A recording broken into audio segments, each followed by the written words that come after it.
And some people are just freaking out, no matter what situation you're in, nor what party you're in or who you're going to vote for. I really don't care.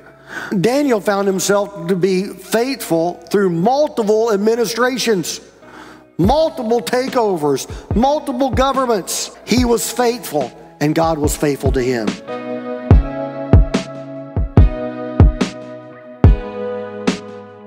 In case you weren't here last week, let me kind of get you caught up what we're doing.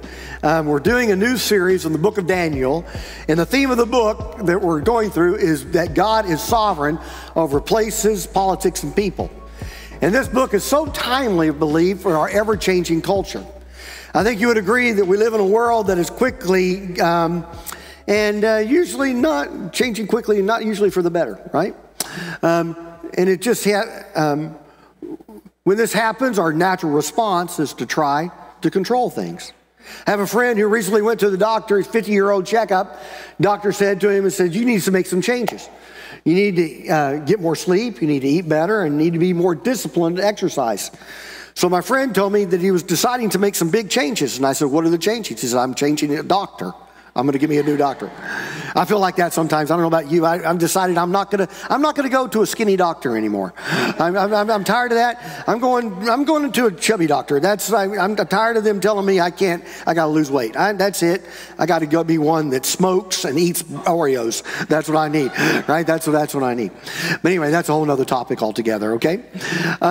We're in a very unique season because many feel like things are not working well. Even as our nation, we're taking one step forward and two steps back. And you feel this maybe in your job or the economy, your family, or even the fluidity around what is considered to be moral and ethical. The net result for many of us, we're feeling disoriented culturally and even sadly spiritually. And it comes up with fear, sometimes even frustration and anger. We often ask ourselves, where in the world are we going? Where are we leading our children? How can we have the shared values and morality change so rapidly kind of questions? This isn't our father's culture anymore. We're not in Kansas anymore, Toto, right? Our society is moving dramatically and quickly. Now, a few things, to be honest, are for the good. The concern for the poor and racial and gender equality are things that Jesus in the scripture points out that we should be doing. But most of the other changes seem to be moving farther away from what Jesus taught. At times, even a heavy dose of hostility is coming upon those of us that are Jesus followers. So how do we make spiritual progress in an increasingly challenging environment? Well, here's the good news, okay? That you can face your fears about the future, discouragement, and even hostility in the world, falling apart in rapid speed, because faith thrives without privileges. Real faith shines in the midst of darkness. And we discover in the midst of that darkness that God is sovereign over places and politics and people. Now, we're not living in this kind of vacuum of time that has never happened before. Matter of fact, in the book of Daniel, which we're going to be talking about in Daniel chapter 1, we find 2,800 or 2,600 years ago an account of faith thriving in a hostile world. If you weren't here last week, let me kind of tell you what's happened. God had sent a nation called Babylon to punish the people of Israel, in particular Jerusalem, because of their continual rebellion and disobedience to the Father. And because of that, when the Babylonians conquered Jerusalem, they hauled off religious artifacts from the temple. They put in a puppet king to be on throne, and they took the best of the best from society. They took the smartest, the healthiest, the youngest, and the best looking of the young men back to Babylon to serve in the king's court. So Daniel and 3 of his friends were caught up in this. They were to enter this 3-year training program where they would have their name changed. They would be required to learn a new language. They were to become experts in science, in religion, philosophy, and culture of the captors.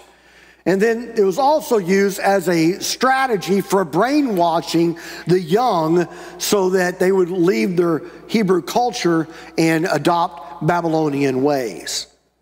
They were, in the midst of that, they were giving some privileges of a higher education, an opportunity to learn from some of the, scientifically, some of the most amazing in the world at the time. And they were able to do that, but they were also able to eat off the king's table. And that's where we find a turning point, okay, in the life of Daniel, because while he could do some other things, eating from the king's table was not one of them. Look what it says in chapter 1, verses 8 through 10. It says, Daniel determined that he would not defile himself with the king's food or with the wine that he drank. So he asked permission from the chief eunuch not to defile himself. God had granted Daniel kindness and compassion from the chief eunuch. Yet he said to Daniel, I fear my lord the king who assigned your food and drink. What if he sees your face is looking thinner than the other men your age? You would endanger my life with the king. The word defile happens 7 times in the Old Testament, and it refers to ceremonial or moral defilement. And both of those cases are found right here. Daniel could not eat the food. Study their religion? Yes. Learn their language? Yes. Change his name? Yes. Eat their food? No. Okay? Now understand why, and I think once we explain it, you'll understand. To eat from the king's table meant that basically you're eating from food that was first offered to idols. And whatever was not consumed by that idol, which idols don't consume food, was then taken to the king's court, and they were able to eat that. So it was the prime cut of all the foods. It was pretty good. And so for them doing that would have said basically that I believe in your God, and I am going to change my faith to match your culture. And he goes, I can't do that. And I refuse to defile myself to eat this food that's first been offered to idols. Now, Daniel and his 3 companions were very courageous because by doing this, it meant a few things. One, refusing the royal diet would have been taken as an insult to the king and as an act of direct disobedience to Nebuchadnezzar's orders. So it could have cost him his life by not eating that food. He also probably received pressure from Daniel's peers. Remember? I mean, maybe you've heard this said by your kids, or maybe sadly you've said it before, maybe out loud, or at least by attitude. Everyone else is doing it. Everybody else is doing this. And because they refused to be like everybody else, they were then different. And they were strange. Such behavior would have jeopardized their chances for advancement. If you're not willing to do this, then can I trust you to do this? And so, probably weren't going to get the next promotion. And so there was always that fear of that as well. I think another reason why this was courageous is because the quality of food must have been attractive. I mean, how many of us, when we're driving by Burger King and smell that great Burger King smell, doesn't go, burger, right? Come on. All of us like a good barbecue. How many of you, when you're smelling bacon, go, you know what? Bacon, right? It's pretty good. So, I mean, the food had to look pretty good, and, there was the temptation to take of the food. So it was very courageous for them to say no. But I think there was one other, and that is that their new location may have tempted them to be unfaithful. Judah was some 900 miles away. Parents and friends would never know whether or not they kept God's law. So, I mean, who's really going to know if I do this or not? Yet Daniel and his friends were aware of a very important fact that other people may not know. And that is simply that God sees everything. While we think no one's ever going to know, I can do whatever I want, I can bow down to culture, I can do these things, who's going to know? God always knows. Now the Bible tells us that God caused favor to be shown to Daniel, but out of fear, he really didn't want to take the chance. He was afraid that the king would take his head if the boys looked thinner. The word thinner in the Hebrew means to be unhealthy because of insufficient nourishment. But if you look at the text, it says that God granted Daniel kindness and compassion from the chief eunuch. Why? I think personally because Daniel was likable. Even in the midst of having everything changed, his society was destroyed. He was uprooted from his home. He was forced to learn a different language and religion. What was once a noble is now a slave. He was hostile. He was in a hostile culture with everything against him, and yet he lived as a very likable young man. He was very likable. But Tim Sanders wrote a book several years ago called The Likability Factor. And in it, he says there's 4 elements of likability. And you could go read the book, but I'm going to sum it up in these 4 elements and then one statement. There's the one statement, okay? You could sum it up in this very simple statement, is don't be a jerk, okay? If you want to be likable, don't be a jerk. Isn't that pretty simple? Right? I mean, I don't know about you guys. I don't like jerks, right? You don't like people like that. Well, so I'm summing up 220 pages, but that probably wouldn't sell, right? It's a Twitter thing. And so he writes this book, and in the book, he gives 4 elements. These 4 elements are very simply this: that if you want to be likable and want to get further in business and in things, to be likable, you got to be friendly. You got to have friendliness. What is friendliness? Friendliness means being approachable, warm, genuine. He says another element is relevance, which is understanding and relating to others' needs, interests, and actions or situations. So we're to be friendly. We're to have relevance. We're also to have empathy. I mean, showing genuine care and understanding for others' feelings and experiences. Daniel and his friends did that with this eunuch. I mean, he's going, I kind of get it. I get it. I understand. And then realness, of having authenticity or being true to oneself, transparent with others. And Daniel and his friends were that. They were real. They're going, I can't do this. I can't defile myself. And they stood true to their principles and to their faith. Well, in other words, likability is living like Jesus. I mean, you think about it. Really, no one should be more likable than a follower of Jesus.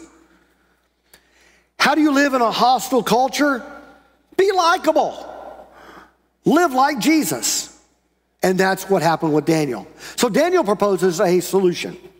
It says in verse 11 through 16. So Daniel said to the guard, who was the chief eunuch had assigned to Daniel, Hananiah, Mishael, Azariah, please test your servants for 10 days. Let us be given vegetables to eat and water to drink.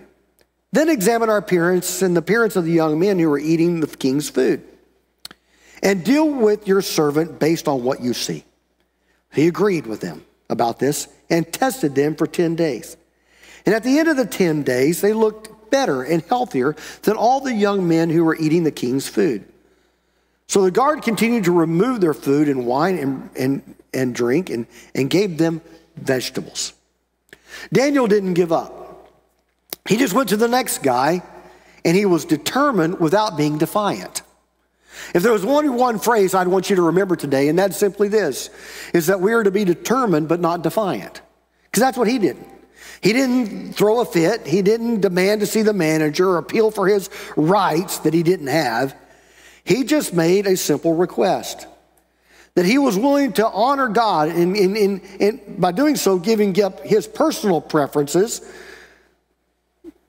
and his personal honor, but he was not willing to disobey God. So he asked simply, can we exchange this diet, the king's diet, for vegetables and water? Now, before you go crazy and say, okay, the Bible's all about us being vegan or vegetable people all the time, okay? And I appreciate people that can do that. I can't do that. I can't. I'm allergic to that. I eat things that were once vegan, okay?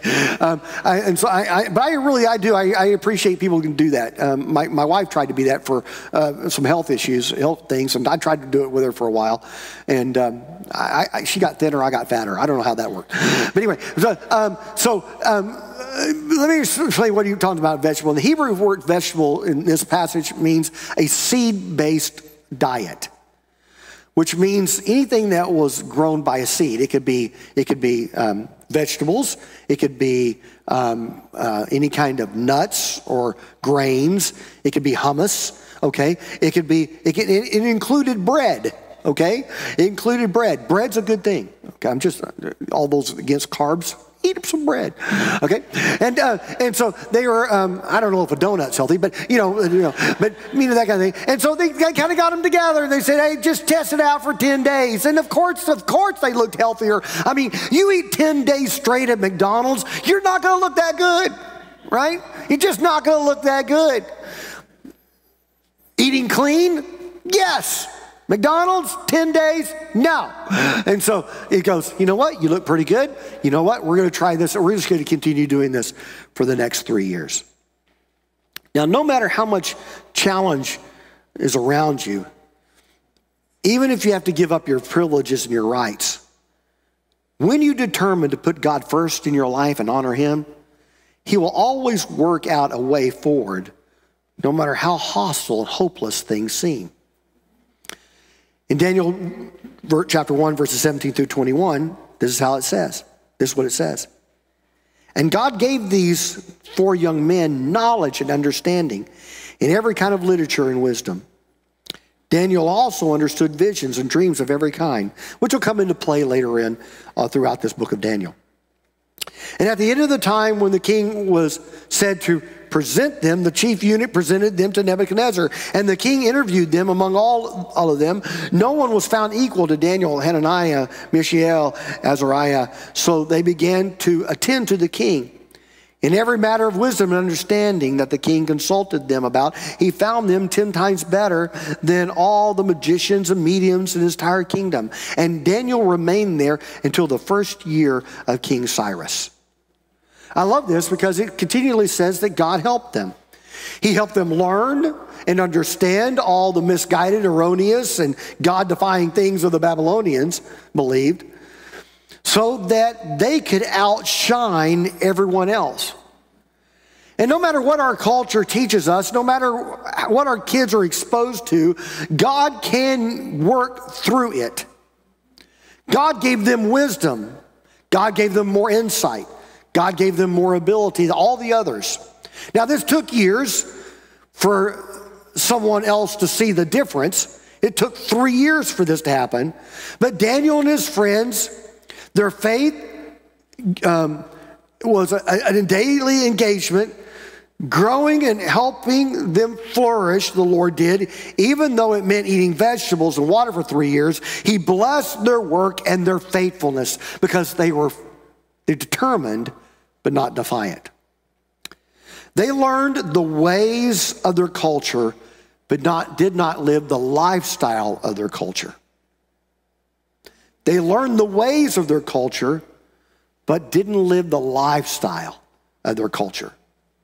In our culture, we're continually told that we have to live the lifestyle of our culture. That we have to put aside our faith. We have to put away our ethics. We have to put away what we know to be truth in order to get along. We've got to say yes to things that we know in our hearts, and of course, that are very explicit in Scripture, that is a no. We're told that we have to do that. But these guys learned the ways of their culture, but didn't necessarily live the lifestyle of that culture. And Daniel started as a teenage boy, forced to leave Jerusalem in exile to the Babylonian Empire, and he retired decades later under the Persian Emperor Cyrus, who allowed the Jewish people to return from exile. Daniel's life was marked by several political and social upheaval, but God sustained him and built his faith. He built his faith. You well know as I that we're in the midst of a political season, right?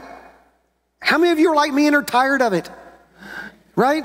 I can't wait till November, whatever it is, so that I will no longer get text messages from these people, right? I mean, the other day I had Donald Trump call me. It said on my phone, Donald Trump. And I'm going, this is not Donald Trump. And if it is, doesn't he got something better to do than call me, right? Come on, man. Come on. Seriously? In a few months, we're going to have a different, somebody else is going to rule this thing, right? And some people are just freaking out, no matter what situation you're in, nor what party you're in or who you're going to vote for. I really don't care, okay? And you're freaking out, right? The next person is going to lead us to hell in a handbasket. We're going to go, we're just, like, we're all freaked out. Daniel found himself to be faithful through multiple administrations, multiple takeovers, multiple governments, right? He was faithful, and God was faithful to him. It's always been true that what you believe and how you live work together. Your way forward is to be determined, not defiant. And we can be determined really because of three things. One is God's story, your place. It's easy to mistake to make is to think that what is happening to you is your story. It's not. Chapter 1 tells us that God brought the Babylonians to Jerusalem, that God gave Daniel favor, that God blessed Daniel and his friends with knowledge, wisdom, and understanding. We see that God originated and orchestrated everything. Daniel was a place in the story of what God is doing, and same with you and I. We have a place in his story, but we're not the whole story. If you're a follower of Jesus, your story is not really your story, it's God's story. God is in control of his story, and you and I have a place in it. No matter how many privileges we think we may lose, we are secure because we are part of God's story. The hard moments cause our faith to grow and to survive. When you have to wait on God, you find yourself being strengthened by God. And we can trust that God is in control. Even empires bend to his will. Proverbs 21 verse 1 says very simply this: the king's heart is a stream of water in the hands of the Lord. He turns it wherever he will. Nothing happens this next 6 months that God is not in control. It's going to be okay. Second thing we're to be is we're to be comfortable being countercultural. In the last 15 to 20 years, as a nation, we have passed laws that have moved us further and further away from what Jesus has taught. We have dismissed the role of faith in the public square, and we've redefined morality as do what you want, whatever makes you happy. That's our culture.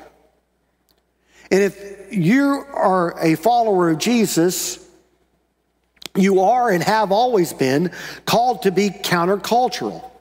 It's a determined living.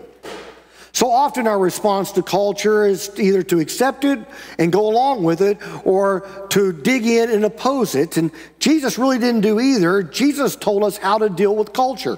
This is the last part, okay, the last thing of these three, and that is simply prioritize redemption. Cultures, listen to me, cultures aren't saved. People are. God doesn't save culture. He saves people.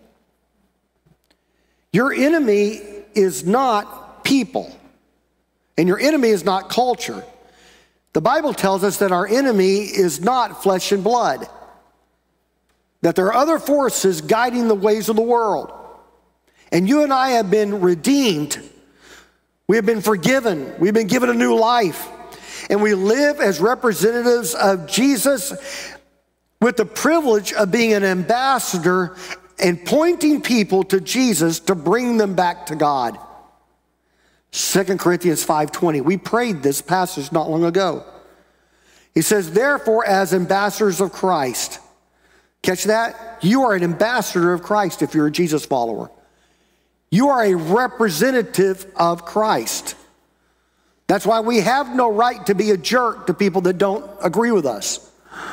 We have no rights for that. We represent Jesus. We represent the grace of Jesus, the love of Jesus, the compassion of Jesus, the forgiveness of Jesus, the truth of Jesus. We represent Jesus. So we as ambassadors of Christ, since God is making his appeal through us, okay? We are his ambassadors, and now he's using us to proclaim who he is to the rest of the world. We plead in Christ's behalf, be reconciled to God. We plead that. Be reconciled to God. Why? Because Jesus is the only way and only one that can change people and therefore change culture. No matter what you've done in your life, Jesus wants to reconcile you today. This last Friday, I was in Tucson having Italian food with a couple I just met that I've been talking on the phone, but never actually met face to face. And I wanted to have dinner with them. There's a new pastor in Tucson, and they're part of our network of churches, and yet he didn't know much about us and wanted to meet. And so we had a conversation. We had a great dinner and a conversation, and in the midst of the conversation, they told me their story. That they started dating when they were teenagers. She was 16, he was 17. In the early years of their dating, they ended up having a child out of wedlock. Her mother said, I'll help you with one child out of wedlock, but you better not have any more. And so because of that threat of being kicked out of her home, every time she got pregnant, she had an abortion. Every time. She had 4 abortions. 4. Both her and her boyfriend were in the music scene. He was actually in Europe doing his music thing and actually heard the gospel of all places in Europe and gave his life to Jesus. He calls back home and tells her that he's become a Jesus follower. And she said, I recognized something was different about him just by his voice. And when he came back home, he told me about his relationship with Jesus and newfound faith. And I too became a Jesus follower. We went to Harvest Church where we got baptized and started being discipled in California. And we decided, you know what, we need to get married as quickly as possible. They got married, and God has blessed them with 4 other children. While she was telling me her story, she had, when she was telling me about the abortions and the pain that she experienced later on because of the decisions she made when she was young, you could see the regret and the pain in her eyes. But whenever she talked about how Jesus has forgiven her and how Jesus has restored her, the joy overtook the pain. My friends, no matter what you've done in your life, Jesus is here to redeem you. Jesus is here to reconcile you to God, to forgive you, no matter what you've done. God loves you. And as an ambassador of Jesus Christ, we're not here to throw shade on you. We're not here to throw guilt on you. We're here to introduce you to a Jesus that can take away all of that stuff. Where culture says that you can do your own thing, and when we do our own thing, it only leads to more pain and more destruction. Jesus says, it's time for you to give your life to me and do my thing, which will give you freedom, which will give you life, which will give you liberty. That's what Jesus is offering. You and I don't have to be anxious about our culture. We are to live like we are for the people in our life. And we can do that with confidence because Jesus is redeeming people and transforming the world. We thrive because we know that God is in control and he's writing his story. We don't need privilege for faith to thrive because Jesus lives in us and has made us countercultural. We are determined, but not defiant. We are ambassadors of Christ.